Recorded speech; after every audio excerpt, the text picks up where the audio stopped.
Yo, yo, yo. What's good? What's good? It's Stormybman, and I am back. Welcoming you to the post-fight show with Stormybman for this Saturday, January 10th, 2026. This is the post-fight show for Wbc Kabayel versus Knyba. Fight just wrapped up about 15 minutes ago, where we saw Wbc Kabayel defend successfully his Wbc Interim heavyweight title from his home country of Germany. And Kabayel was successful in a third round TKO stoppage over the spirited Knyba. The fight was scheduled for 12 rounds, and Knyba was a young fighter coming into this contest. Many people did not know of him, but he is a young contender that maybe people should take note of, because he's a large 6'7", 86-inch reach, I think he has, with a boxing ability and a strong punch himself. But he had not enough experience to wade off probably the best heavyweight in the division outside of the man who holds all of the present world titles.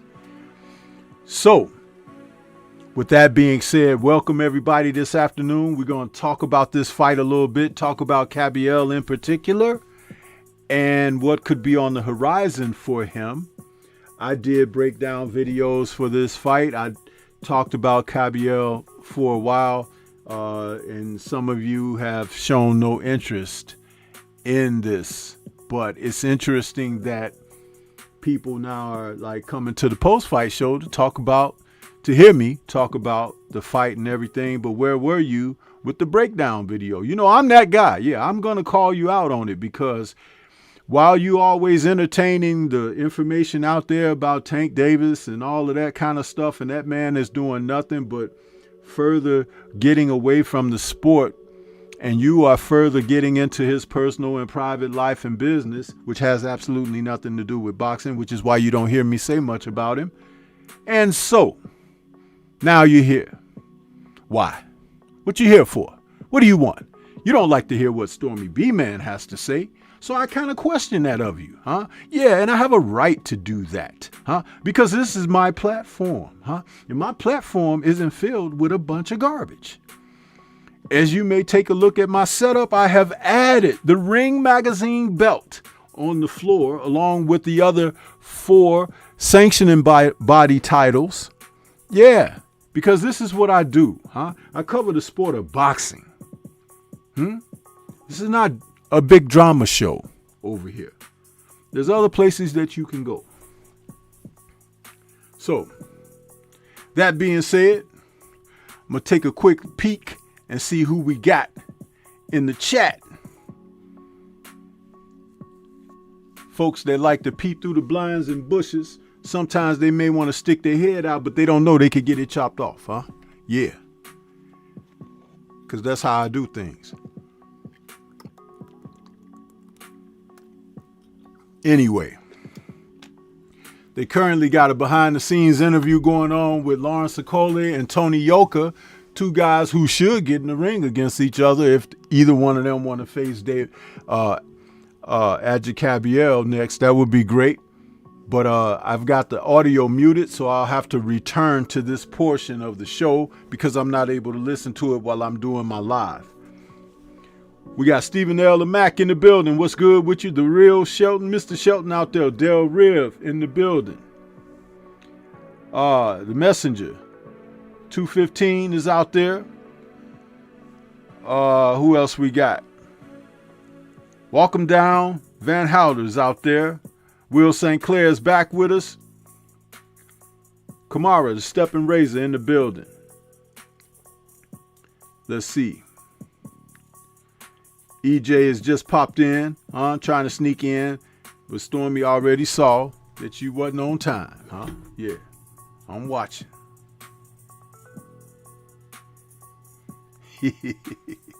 Yeah, I'm seeing what's going on out there. This card was interesting because even the fights on the undercard were actually quite entertaining. Though I watched them all, I wasn't scoring because I was just waiting for the main event. But we had a nice show up for the young man, Herrera, WBC Interim lightweight titleist, taking on Ricardo Nunes. Now, Nunes has been known to be in there with the likes of Tank Davis himself. And it turned out to be quite a little bit of a battle between the two before Herrera broke out and stopped Nunes, who was a game challenge for this fight. I like fights like that because though Herrera was considered the favor going into that bout, Nunes came to fight, and he was trying to do the best that he could. And though the referee was able to step in and wave it off for a TKO stoppage for Herrera, The referee also took a little spill during that moment and ended up on the canvas himself. I was wondering, was Herrera gonna start counting for the ref, because he was yelling as the ref went down. He looked and he was yelling up in the air and posturing because the fight was over. I thought he was gonna reach over and start saying 3, 4, get up to the ref. But anyway, that was an entertaining bout. And then we had the likes of, we had another Fury in the house this evening. Roman Fury, the youngest brother of the Fury clan, dare I say, the band of gypsies, as he took on Kevin Greenwood, an old war horse that is brought in for nothing more than what he was there for this evening, to take a beating, and a battering, until the referee decided that's you've received your punch count, and the ref stepped in and stopped that, to Greenwood's dismay. He didn't like it, but we loved it, because it was like watching somebody getting beat up and there was nobody there to save the person, so the referee was quite merciful in that situation. Now, Roman Fury is supposed to be campaigning at cruiserweight, but of course, like his brothers, he came in overweight, and he was a heavyweight tonight, no cruiser, so he got a victory, I think that's his 6th victory. He turned pro like 5-6 years ago, but the guy don't fight, so I don't know. Maybe they trying to find fights for him where he can stay above losses. But in boxing, that's very difficult to do. So he's going to live off the family name a little bit longer, according to my thoughts. Yeah. Don't give a damn what you might say. Yeah. Yeah, man. But let's get back to the main event.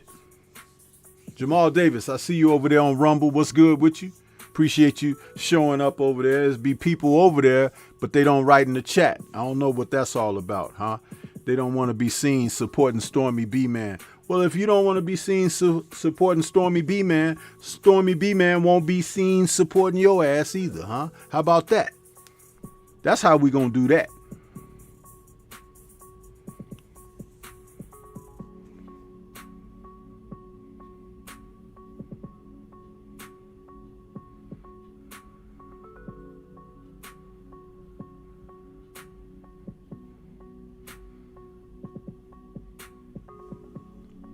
Attention to the mods, make sure that you keep your eyes open, because we may get some of them folks over here, and the moment that the least little bit of disrespect, you know what to do.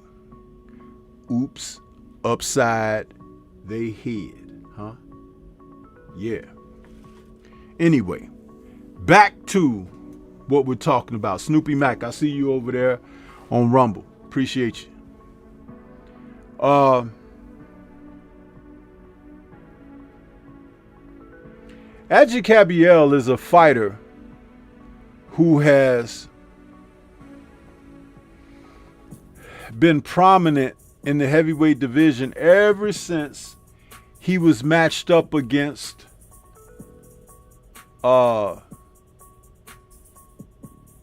Makhmudaliev, the big heavyweight guy, and he tore through that guy like a hungry man going through a TV dinner, That's what he did. And then we watched him in there with the likes of Frank Sanchez. And though they tried to say that Frank Sanchez had an injury going in with Kabayel, let me tell you something about boxing. Everybody's injured, After a damn 8 to 12 week training camp, getting punched on by several different sparring partners, you take all your aches and your pains in there. And Frank was in there with a man who cut the ring off on him and didn't give him any space to work with, which he's usually doing with comfort. If Kabayel don't know how to do nothing, he knows how to close the gap. And in the heavyweight division, that's very important, because once you've closed that gap, that's when you get a chance to see whether or not the other guy can fight or not. And so we found out that Frank Sanchez would rather bend the knee, than to challenge he, who was across the ring for him. But the real coming out party was when Ajit took on Chinese Power, Big Bang Zhang, And listen, Big Bang lived up to the name. He banged Kabayel with a counter left or right, and Kabayel hit the canvas. But guess what he did? He got back up and he went to work on Big Bang Zhang. Zhang had bruises on his body from Kabayel's body work, just like Makhmudov had on his body. Kabayel he's a fierce body. He's probably the best body punching heavyweight that I have seen in the past 20 years. And that's a heck of a statement, because all you got to do is look at his success against Knyba tonight, and you will see that once he started going to Knyba's body, the fight was pretty much about to be over. And the man, listen, there are certain fighters who are body punchers. Pernell Whitaker, who was never noted as a knockout punching fighter, right, is one of the best body punchers in the history of the sport. And if you ask Buddy McGirt, he will co-sign on that, as he talked about he's never been in the ring with a body puncher as fierce as Pernell Whitaker. Now, we know that James Lights Out Tony and Mike McCallum, these men had been noted as body punchers. Specifically, Mike McCallum, who adopted the nickname, the Body Snatcher. But this man here, Ajit Kabayel, and he does it with such effortless rhythm. And it's not like where he's appearing to be a guy who's determined to go to the body. No, he knows how to throw a shot here and come back down here. Throw a shot over here and come down here and come around and come underneath. He knows how to do that. It's textbook. If you watch him, it's textbook. And just as he said in the post-fight, when he came out for the first round, he was a bit distracted. And his corner was asking him, hey, what's going on with you? Get your head back in the game and get out there and get on top of this guy. I gave him the second round. I gave Knyba the first round, who came out boxing very well, sticking Kabayel with good jabs, uppercuts, and right hooks over Kabayel's extended arm. His left was extended at times because he was feeling for range, and Knyba was taking advantage of that. I've always talked about when a guy is extending his arm, he's creating a bridge between you and he. And you got to know the correct punches, not only to throw, but the angles to get things off because of that extension. Roy Jones used to do that in his career, and because he was so quick, he was able to get away with it a lot. But I talked about it with a specific opponent of his, Derek Harmon, what to do when guys are extending that arm out there. And Derek Harmon was able to get beyond that a little bit. And even George Foreman, who was calling the fight on HBO, had spoken about the tactics that Harmon was utilizing to get closer to Roy, being an old school tactic that you don't really see coached or taught in the sport anymore. So thank you, Big George. R.I.P. to you. The former two-time heavyweight champion of the world, Big George Foreman, acknowledged what I had told Derek Harmon. Yeah. So, want to see here. I got a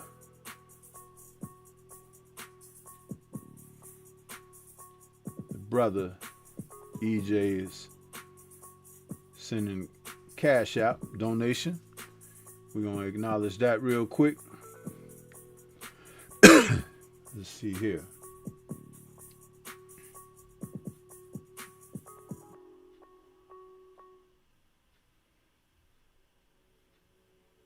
Brother EJ with that Cash App donation. Appreciate you. He says, for the post fight. Yes, sir. Yes, sir. You know what? You know how we do it over here. You know how we do it. So, once Kabayel, once he made the adjustment, the fight was a foregone conclusion. And it was in that instance that you could tell that the inexperience of Knyba, because see, he's a tall man, right? At 6'7" or whatever he happens to be. He's a red oak out of Poland, huh? One of them real tall, rangy guys. And he can box fairly well. Let me acknowledge a couple of people that have come into the building because we got family out there.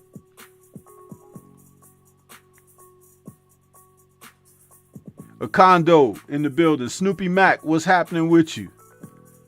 Oak Park Boxing is in the building. Where you been, man? Hanging out somewhere else. Learn, where you been? Now you know you working on the F+. You been away so long, man, I forgot you, huh? Coach Hudson in the building, salute to you. Real Spill Midwest Boxing Talk is in the building. What's happening? Chris Keeps It Boxing is in the building. Appreciate you guys coming in. Please smash my like button as you come into the building. If you ain't smashing my like button, then that means that you're not a supporter. And if you're not a supporter, you might as well not write nothing, huh? Because you're contributing absolutely nothing but stank breath and, you know, bad attitudes. So we can do without all of that. Anyway, back to me talking about Knyba. See, some of you may not be aware of Damian Knyba, but I've been keeping my eye on that young man because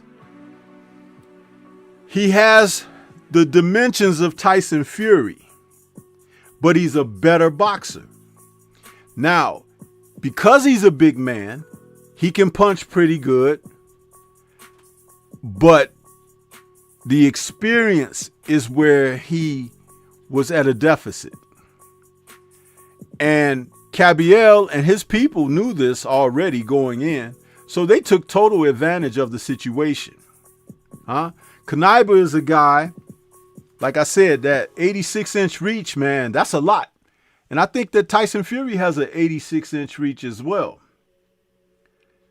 But with mere 17 fights, it's the quality of opponents that he had taken on that were cause for concern. Because the only name, or I should say names that I have found on his resume were 2 fights from 2023 and 2024. The 2023 match was where he won a unanimous decision over Michael Coffey. Coffey is a veteran that's been around. He used to be a cruiserweight, if I'm not mistaken, but he was able to go the distance with Knyba. And then the other fight was Richard Lartey. See, Richard Lartey got stopped by him, but you know these two guys because they've been around. They've been around in the division and even in the opponent situation. But I believe Knyba needs to come over to the West and get some Westing training, huh? I ain't saying get rid of his trainers who have brought him this far, but get some experience over here because he can get better. His boxing ability is there. And though the referee stepped in and stopped this fight a bit early, according to most experienced eyes, it was probably the best thing for him because he didn't take a beating. He didn't get pounded to the canvas, which is, with a young fighter like that, he's only 29, huh? He can come back. And they can always say, well, you know, if the ref didn't step in, blah, blah, blah, right? But Kabayel was starting to get going. He had found his rhythm. And at 33, he's kind of in his heavyweight prime. I would love to see him get a title shot next. Kabayel has earned that. When you talk about this young guy, the size and the formidable talent that he presented, and then you go back to his last three bouts, Zhang, Sanchez, and Makhmudov. This man has been on a tear. They could talk about other fighters all they want to, but Dazn Kabayel is a real one, you guys. He's from Germany. He definitely speaks the native tongue from over there, because there are many native tongues, right? But he also speaks English. And there is diversity in that, just like it was once with the Klitschko's, that they can bank on. And just as Frank Warren's son said, that is something that could be very marketable. And that arena was rocking. Those people were there for Kabayel, and they showed up and showed out.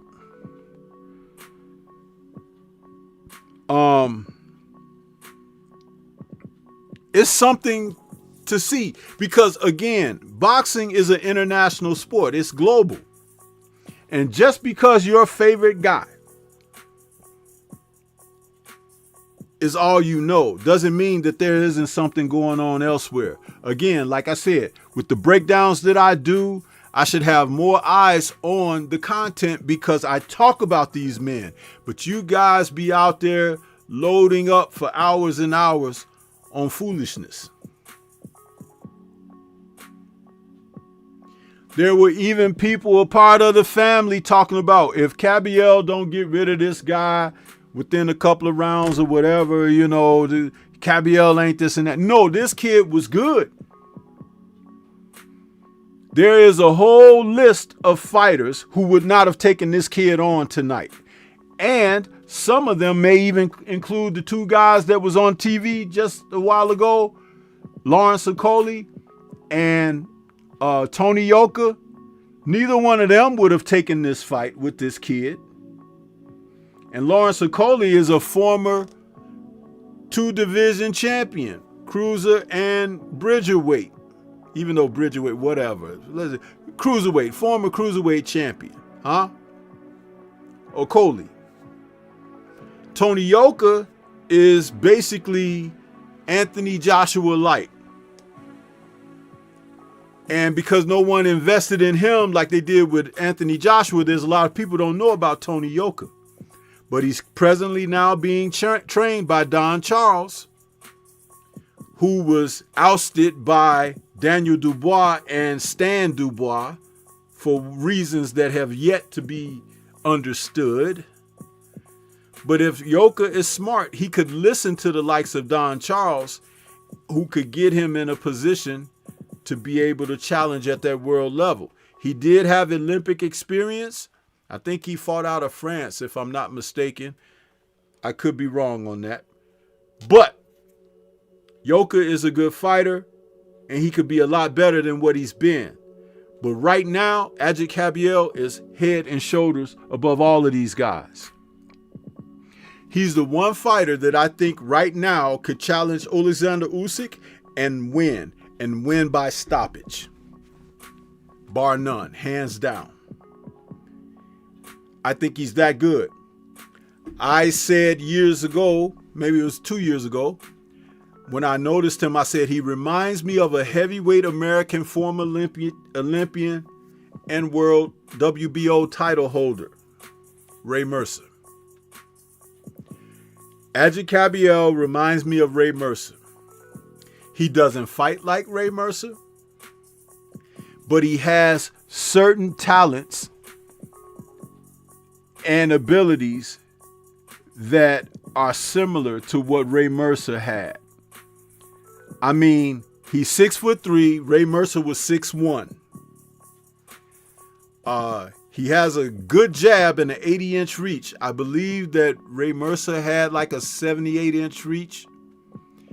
He can be mobile on his feet if he needs to be, which Mercer could do as well. but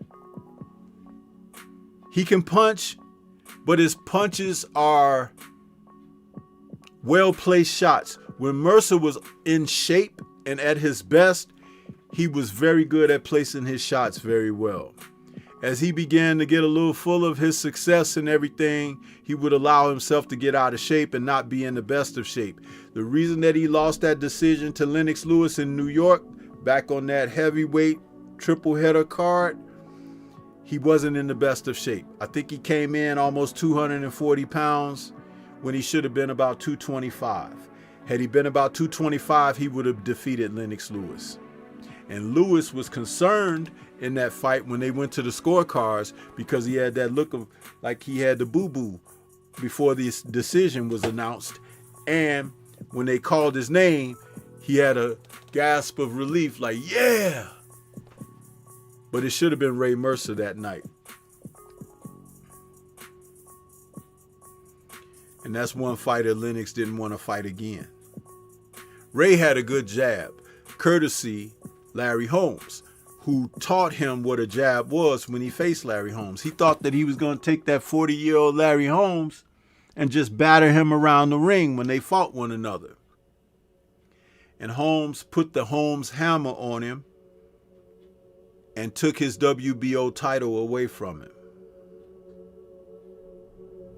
The next time that we saw Ray Mercer, he was using the jab like Larry Holmes himself. But he just didn't have the focus. It's hard for these fighters to stay focused, especially when they start getting notoriety and the bank account starts to increase. So Wbc Kabayel fighting out of Germany, listen, those people, the love that they showed him there, he could fight all of his fights there and be a very wealthy man. Very wealthy. They say that he sold out in 2 weeks in that stadium. And he was not in there against a soft touch. I will refuse to try to take away from Damian Knyba because Knyba brought something into the ring, like I said, an undefeated record and a formidable presence that many of the other heavyweights in the division would not face. And Kabayel broke that guy down in 3 rounds. 3 rounds.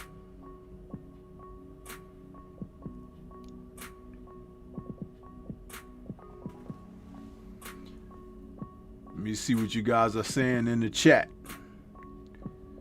Oh, you guys are just saluting each other. Nobody's caring about my commentary, but you all here. Over 400 something people here. 400 people. Huh? What does that tell you?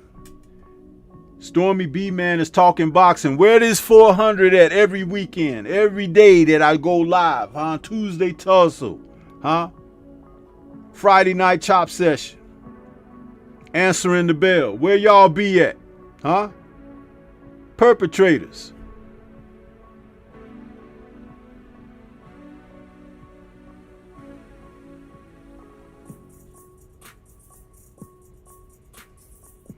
You mean to tell me that YouTube put me in the algorithm to let y'all come out here?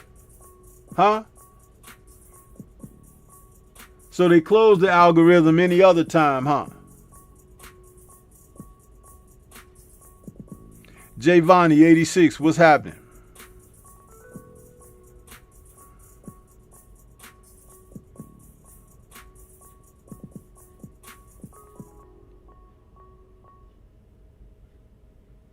JP Farley says, Kabayel sold 30,000 tickets out there. Listen, those people were ready for more. He could go come back next weekend and fight somebody that works at the local bar. They'll be right there to watch him. Tim TV is in the building. He says, when the sensei speaks, I listen, but I don't see you out there. You don't be writing in the chat when you do be out there. What's up with that, Tim TV? Huh? I'm familiar with you, but I know when you're there, when you show up like you're doing today, and other times you just be out there peeping. Huh? What's up with that? I'm going to tell you guys about yourselves. Huh? I don't cut no words or nothing like that because y'all be cutting your eyes. Huh? Yeah. Show, be a real supporter. Stop bullshitting. Huh? This wasn't even a so-called big fight card. But I got a lot of listeners out there today. What it tells me, and it reiterates, is what I said before. Boxing is an international sport. This man was fighting over in Germany. How many of y'all was watching? That's interesting. Because I can guarantee you the same amount of people won't be watching later tonight when Sabril Rakete takes on what's his name? Dalton Smith. Yeah. And Dalton Smith might beat him.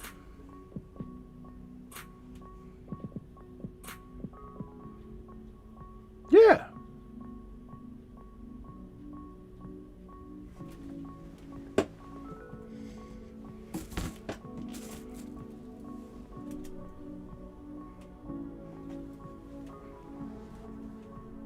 This is what I do, man. I don't be messing around. Yeah, I'll even put my close up for you so you can see me real good, huh? Yeah.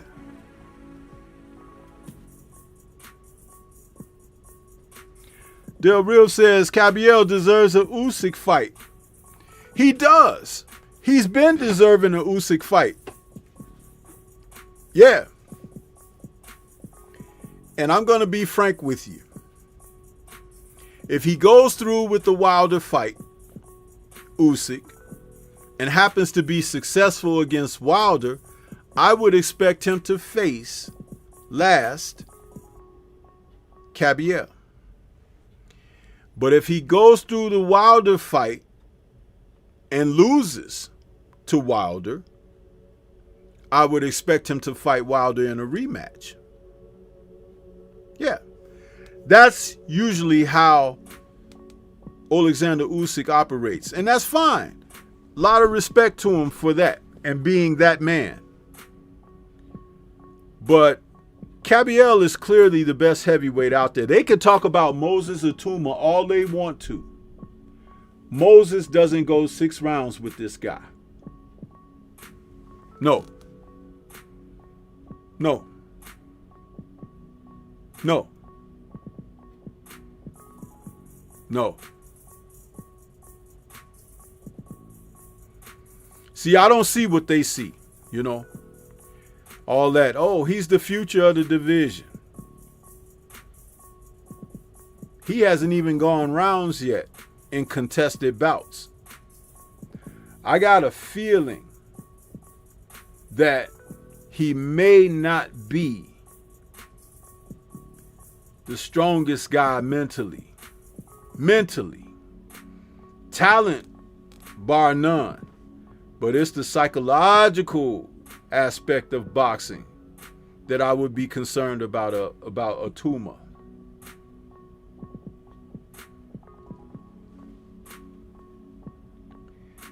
Blaze, pound for pound.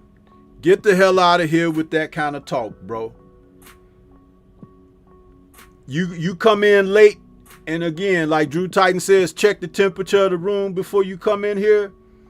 I had already given an explanation of what happened with Kabayel's performance as the fight started from the first round. But see, you just coming in just like about 300 others, huh? He was distracted by the event, but he won the second round and stopped the guy in the third round. How is that being sloppy? He was fighting a guy who had an 86-inch reach and a guy who was 6'7" with an undefeated record. And just because you don't know the guy doesn't mean that Kabayel didn't perform well. He performed like a future world champion as soon as he gets his opportunity to fight for the title.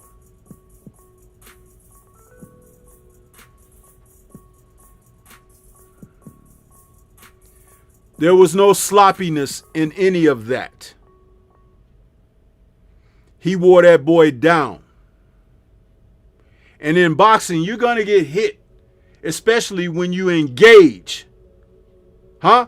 When you see these guys in these damn 80-20 matchups, and you be like, oh yeah, that's my man. He should be pound for pound. For what? He's not facing anybody.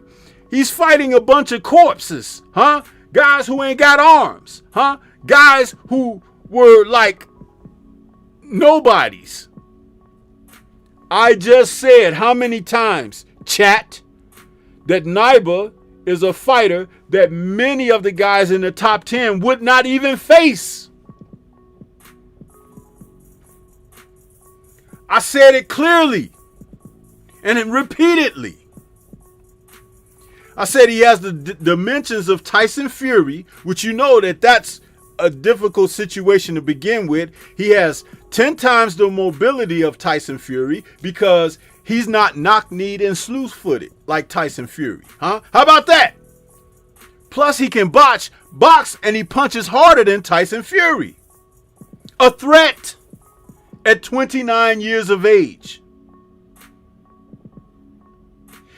They're not there to impress you, brother. They are there to impress upon the sport of boxing their position. How about that? Huh? If you want to go be impressed, go sit up and watch what you like. Huh? That's what's impressive to you, what you like.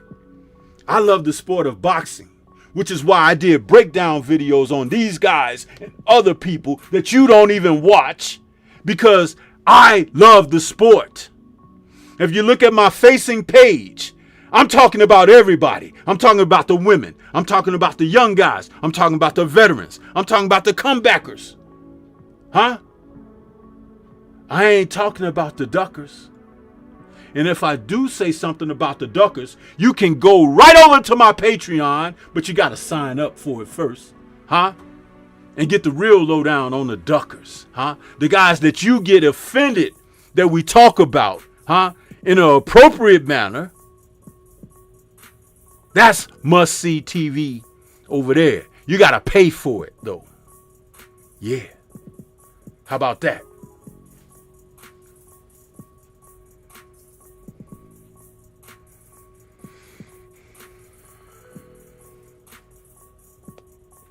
Fabio Wardley would get KO'd by Wbc Kabayel. The reason that Fabio Wardley would get KO'd is because of Kabayel's experience. It's the type of experience that Wardley doesn't have. He's accustomed to knocking guys out, but he's not accustomed to having to make the adjustments of a guy that's in there with you for the long haul. A guy that's going to be touching you to the body, gassing you out. A guy that's going to be making you think. Just like Knyba. Knyba was in there doing great until he wasn't. And when he wasn't, it was once the Kabayel onslaught of body shots come into play. I talked about the man, he throws body shots like other fighters throw head shots.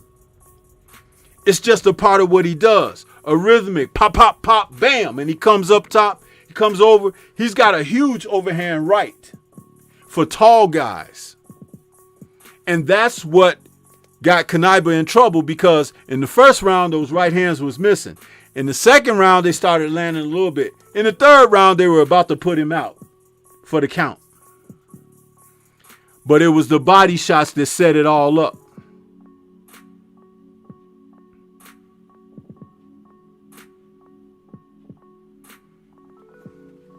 See, sometimes people, they just want to interject what they think. They want to interject what they're comfortable with, what they like. But they don't put themselves in a position to think beyond the surface.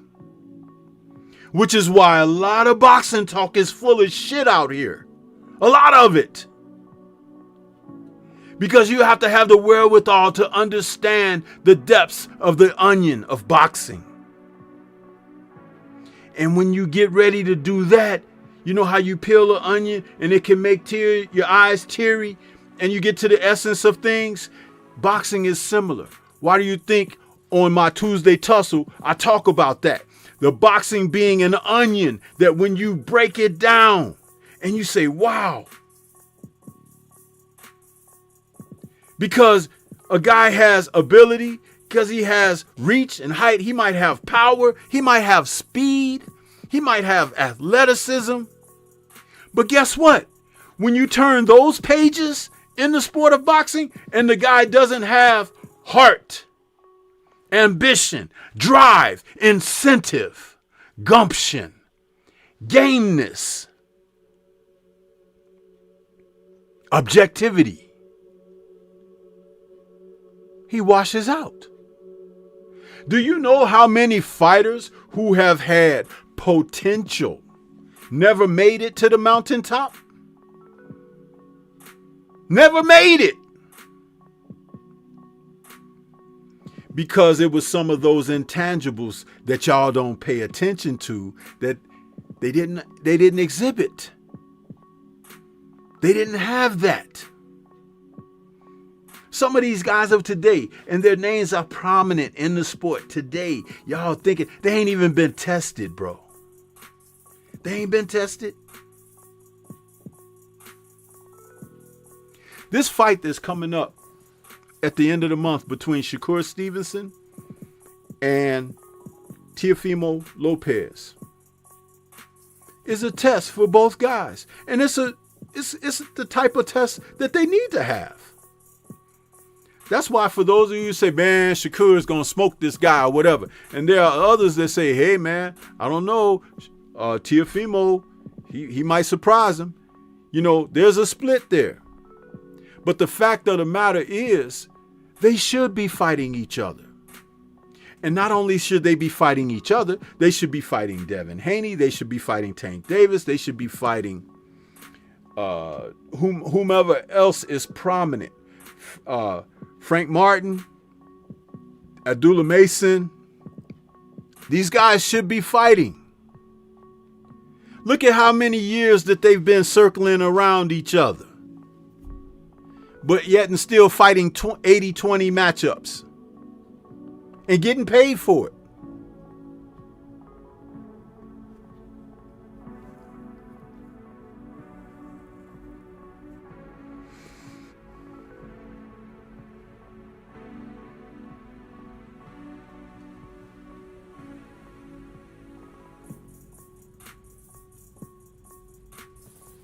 Felix Nunes. How was Loma a test for Tio when he didn't even throw punches for the first 6 rounds of the fight? Answer that question. I did a breakdown on 78 Sports TV's channel the Friday before the fight. And I told 78 exactly why I felt that Loma would win the fight. And 78 said, man, after that breakdown, Stormy, I might have to change my pick because he had T.O. going in. But guess what? The intangible of that situation was nobody knew that the man would not come out and throw punches for the first 6 rounds. Even Shakur Stevenson in the presser leading up to this fight mentioned that Loma didn't throw punches at you for 6 rounds. Whether he was hurt, whether he was afraid, whether he was intimidated by T.O.'s speed, whatever the case, if a guy doesn't come out and perform for 6 rounds and you don't knock the other guy out before the final bell, you're going to lose the fight.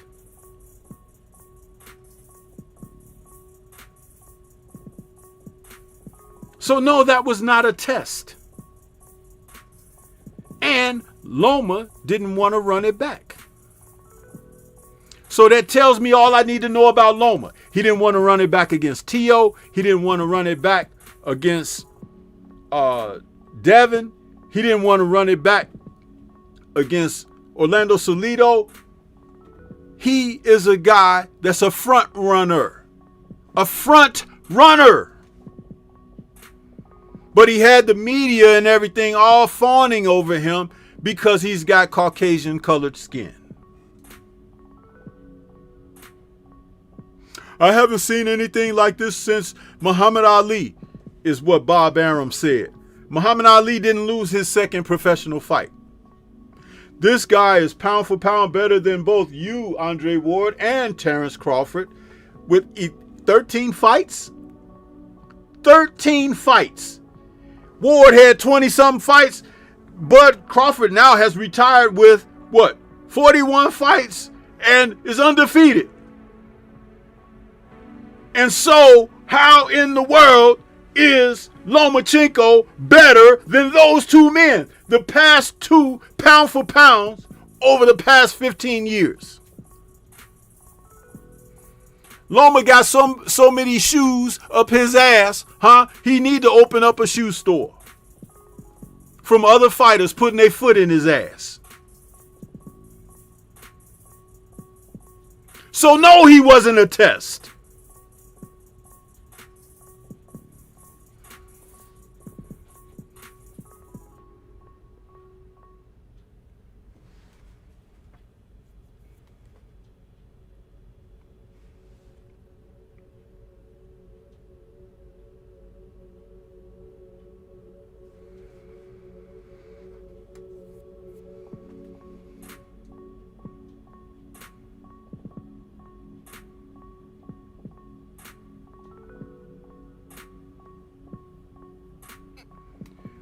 J.P. Farley said that first body shot Kabayel landed clean changed Knyba's whole expression.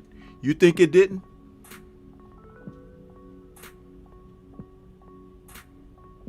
See, let me tell you something about body shots and head shots and the difference between the two.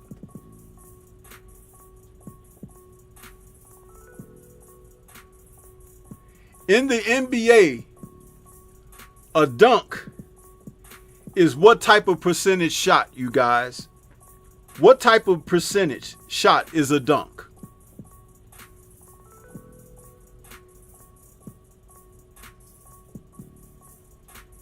Throwing the ball through the hoop. I ain't talking about pulling down the rim and all of that shit. Just dunking it through. If you like you with Kareem Abdul-Jabbar, just doop, or Wilt Chamberlain, doop, dropping it in the basket. I ain't talking about all that LeBron James, hold your head back like this while you fly through the air. No, I'm just talking about the percentage of a dunk shot. What's the percentage?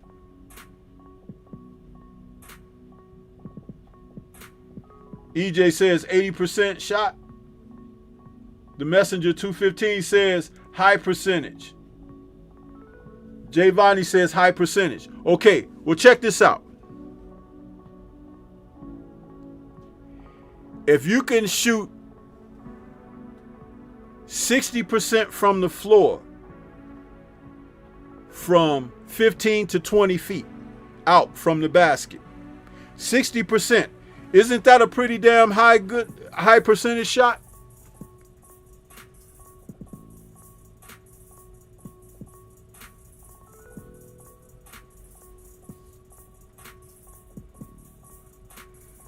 Especially if a guy's not guarding you, right? I want that guy on my team. And we're going to run some plays to get him some screens like Reggie Miller where he could come off that screen and let it rip.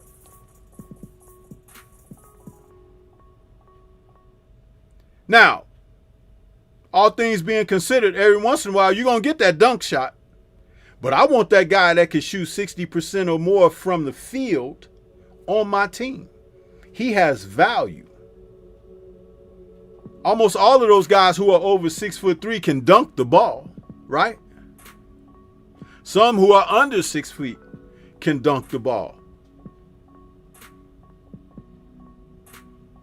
Derrick Rose, God bless the young man, before he got injured, his whole game was above the rim. It was like looking at that guy and he was like barely 6 feet tall.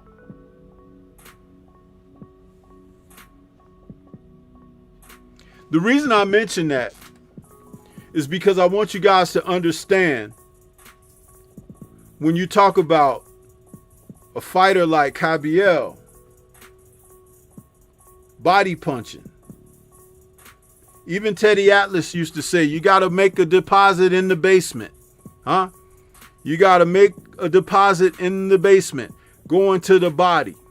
There's an old expression from the sport of boxing, it kill the body and the head dies. Meaning that you break the person down. You know why body punches are so formidable, guys?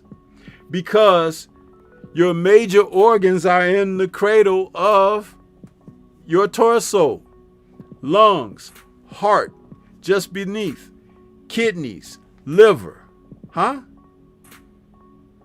The stomach, your esophagus.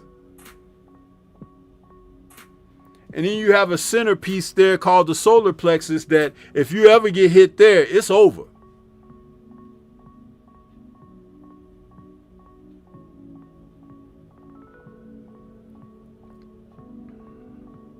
Yeah. So you working on in those places, in the punch placement, the floating rib, the liver shot. Listen. That breaks you down, people. Now, getting hit in the chin.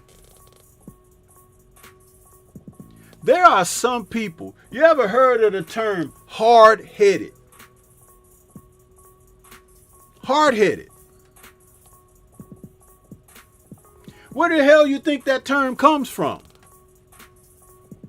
Thick-skulled, huh? Where I can't get through to him. He's hard-headed.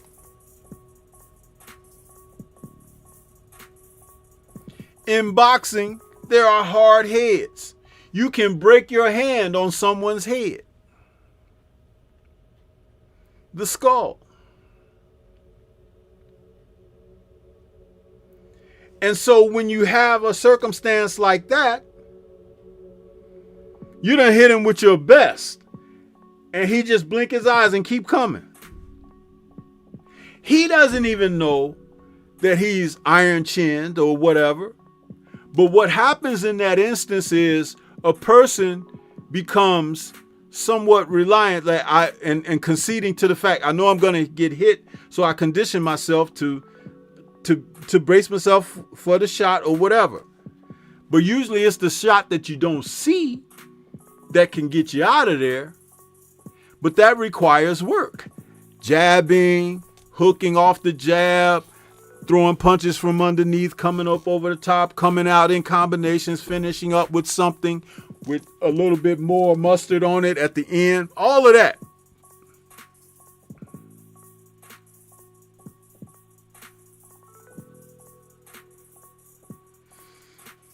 Now, the body doesn't require all of that.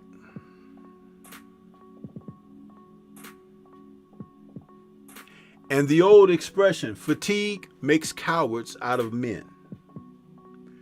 Once you're fatigued, tired, the body shots send you straight to Jesus, huh? Yeah. Because the last thing you want to think about is continuing.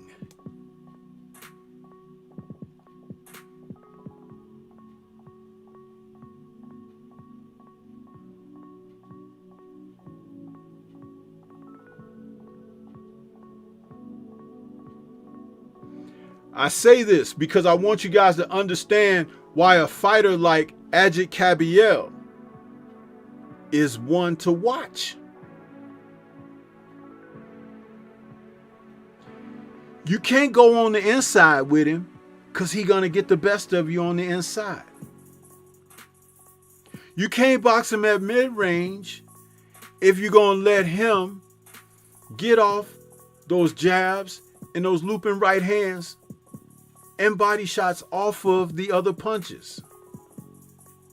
Your best bet is to be at distance and range, but even in that, you're going to have to do some tying up, and you're going to have to turn him, and you're going to have to spin out of there. And I'm going to tell you something. In small rings like where he fought tonight, you got about a good 4 to 5 rounds of that. before your legs go and everything, because he's going to cut that ring off on you. He's going to do some things to make you mentally tired.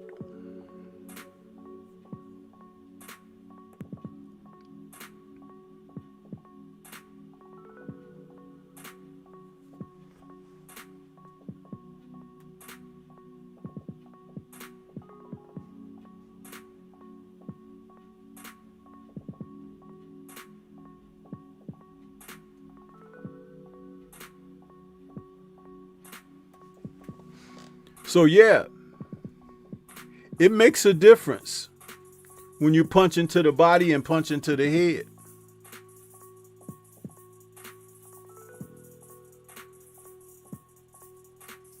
I'm going to ask, Evander Holyfield was my favorite fighter. A hell of a man in that ring. His personal life aside, I don't talk about that because I admire the way he fought in the ring as a professional fighter. But he lost 3 times to Riddick Bowe. He lost to James Toney. What did the fights with James Toney and Riddick Bowe have in common with their victories over Evander Holyfield, people?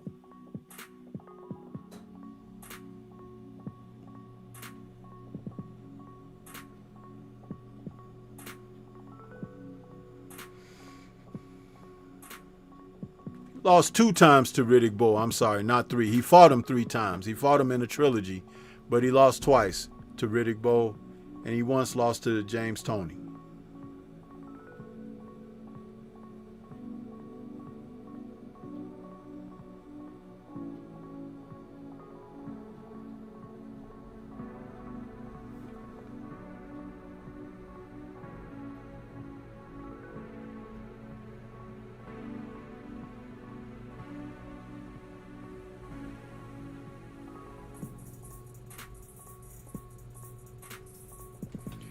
I see Convos with Cam out there in the chat. Salute to you, Convos with Cam. Appreciate you.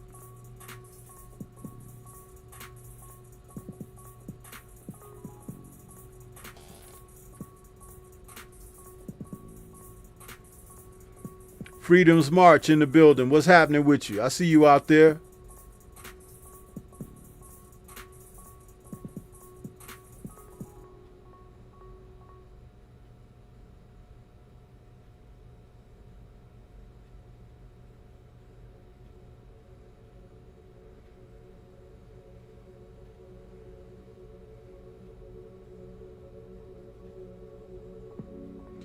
No, it wasn't that Holyfield stayed at distance against Holyfield. They went to his body. They went to his body. Remember, Holyfield was really a cruiserweight at the essence, a 200-pounder. But most of the men that he fought outweighed him by at least 10 pounds or more. When they went to his body, it took his little legs away from him because he didn't have big thighs and legs. Remember, he had smaller legs. So he had muscle mass up top. And they're going to his body, breaking him down. His legs get weak and everything. James Toney went to his body. Riddick Bowe went to his body. Lennox didn't want to get close enough to go to Holyfield's body because Holyfield is a good mid-range to inside fighter. And Lennox didn't want that type of smoke with him. So when he got close to Lennox, Lennox will hold him and push his weight on him and stuff like that. But Lennox wanted to basically pop that jab, shoot the right hand in there, and throw some uppercuts from time to time. And he could outpoint Evander because Lennox had like an 80-plus inch reach. I think he had an 84-inch reach, maybe 82, 84.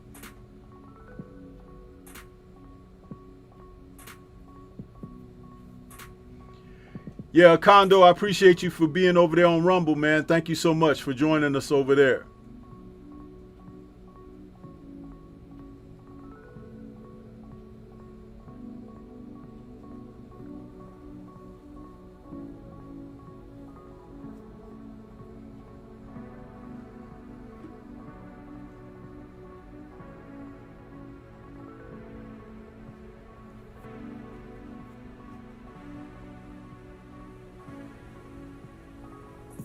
Yeah, see, the body shots. Mike Tyson was trying to knock Evander out by hitting him on the chin. He was like, oh, I know he could take a good right hand, but he can't take mine. Mike never went to Evander's body. But trying to go to Evander's body, meaning that he had to be on the inside with Evander, and Evander was a very good inside fighter. Mike was not a good inside fighter. He was a good puncher, which is a total different thing. But remember, punches at certain ranges aren't the same. They don't have the same effect at certain ranges. So if you get in real close with Mike, maybe his uppercut could catch you, but his body shot might not hurt you the same as when you're at mid-range and he throws the right hand or the hook to the body. It's different. You get different leverages on the shots. Evander was dangerous mid-range and inside, up close. Very dangerous. And one of the best counterpunches of his era, because you throw a right hand at him and he's going to roll and come right back with his. Or he'll time it and hit you with his first. This is why it's called a sweet science. There's so much more to break down than just someone being physical. There is a psychological aspect of all of this that comes into play, and also another aspect that truly is a part of things when someone is, the word I'm looking for, they're versed in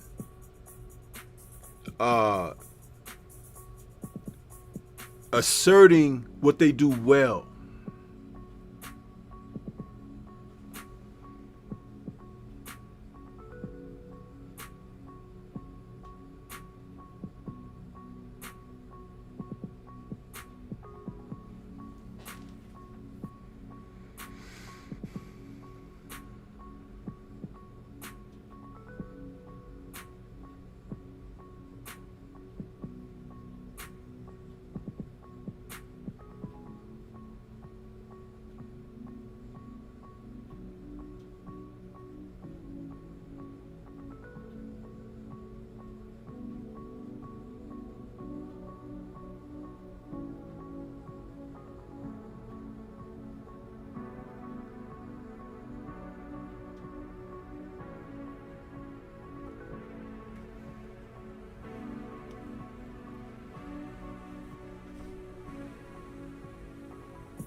I was just retracking on the comments there.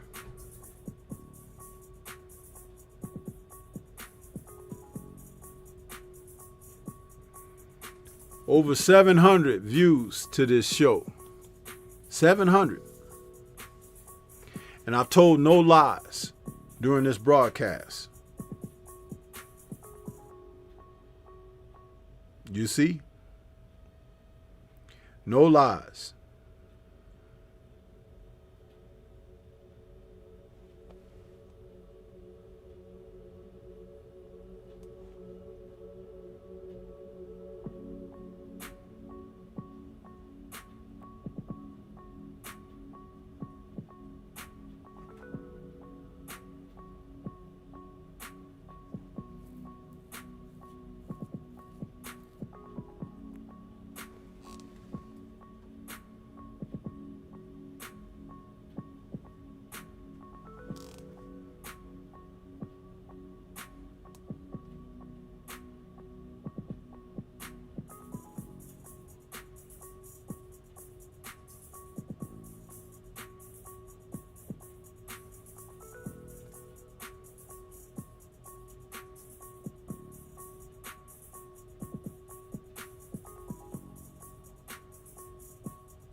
Man, salute to the brother Blue Blood. He just dropped a video that says, busted again. Cheating. Sabril Matias caught by Dalton Smith and the New York State Athletic Commission. Illegal gloves. Illegal gloves.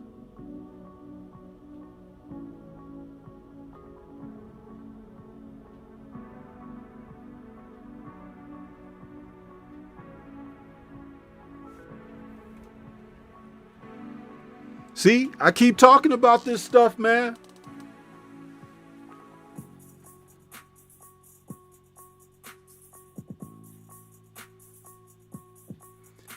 Come on, Dalton Smith. Let's win this. That's all I can say. Ridiculous.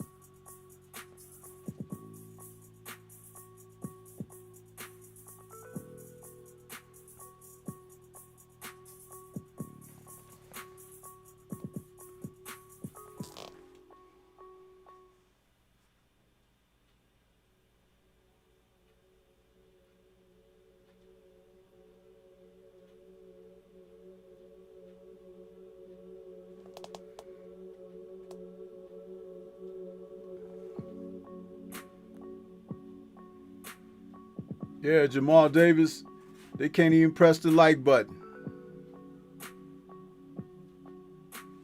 Let me check and see how many likes I got right now. What's the likes looking like? They can come, but they can't show the love.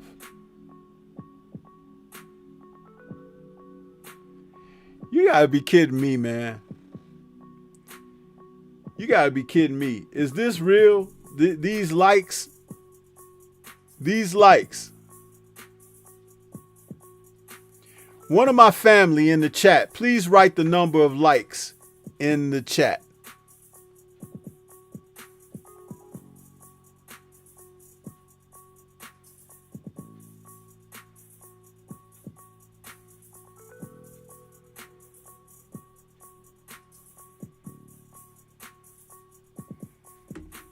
$42, $44. Some people see 40, some people see 41. Family, I got 730 something views to this show.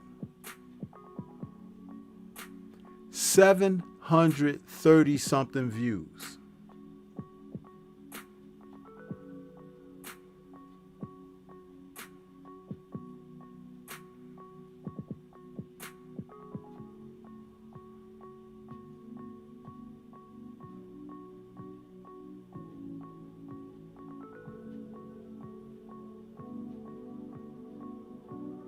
But you hear though.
There's no way possible in God's green earth that I can't have a minimum of 100 likes.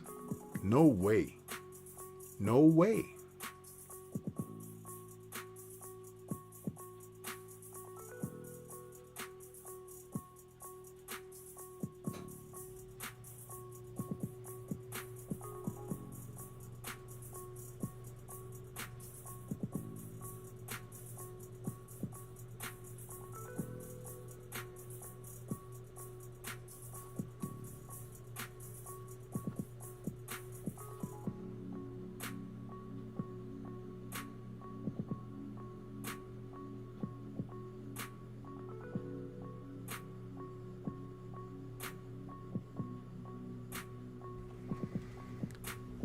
Keela Fields, salute to you. I appreciate you stopping in. Peace to you as well.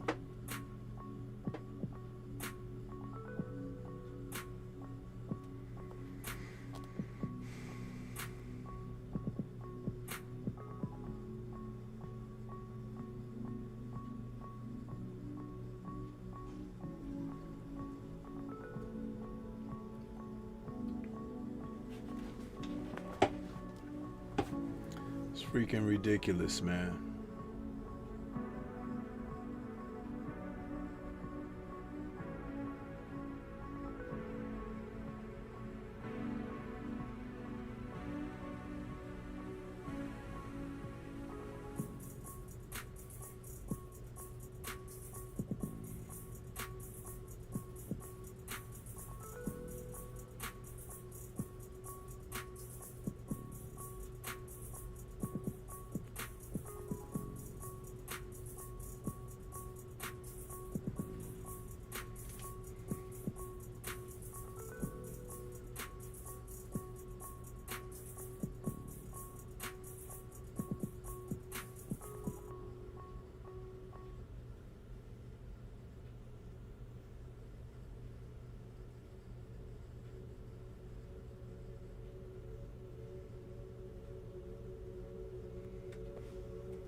Well, that just about does it for me, because I look at that and I'm like, you know what?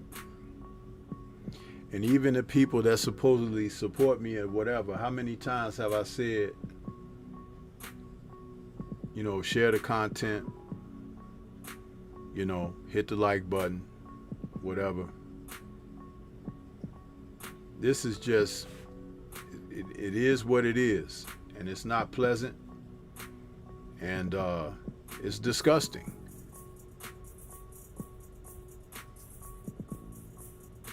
You make me feel a certain kind of way. I know that there's no appreciation for what I do. I'm out of here, man. I'm out.